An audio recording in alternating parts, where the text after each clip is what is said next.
This is the government-owned Omanjor M cluster of schools. It is not in a remote rural district, as the pictures portray.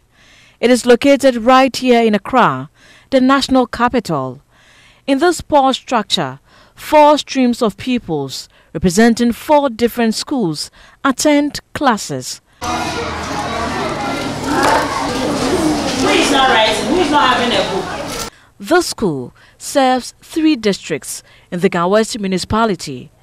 Neighboring areas are Sotum and Ablekuma. Numbering over 2,000, pupils here are forced to create their own form of their woefully inadequate furniture. Wood slabs are placed on cement blocks to act as benches, and the knapsack bags serve as tables. It takes a lot of skill to balance the art of writing with one hand, while the other hand serves as a table to hold the book. With barely 100 decent dwell decks in use here, over 80% of pupils either use the innovative benches or simply sit on the dusty floor. There are 150 students occupying this class, and they've just been asked to go on a break. As you can see, I'm just trying to find a stable position in order not to fall.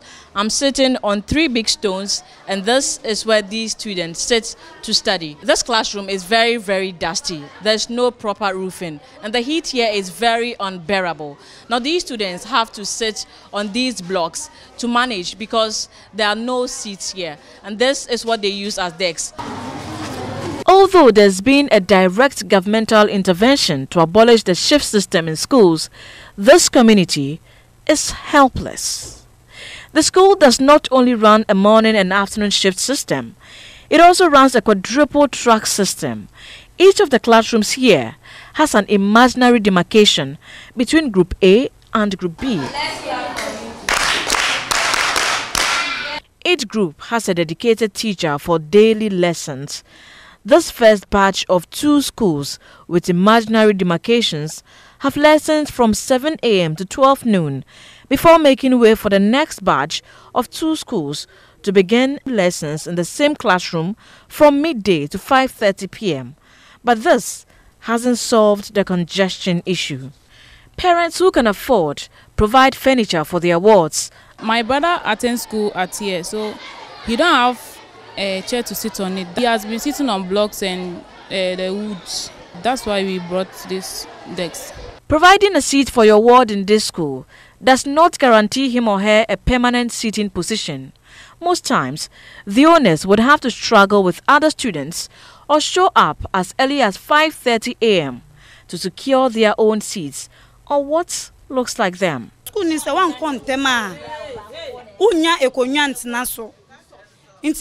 Me kasa bubo ekonya prepare way board ebubo ekonya edi ko school ni mu eno na sisi okwa otena so eno kra sometimes okontem one contem so a na je say onya na konya na ntena so so say 1 month am me man so lentem e bia bebo 4:30 na mama na nwan so obedwane obeba no uba ntem a obenya baabi atena kan so 1 month am dia omtena form nti sanka ometimi abesiesie.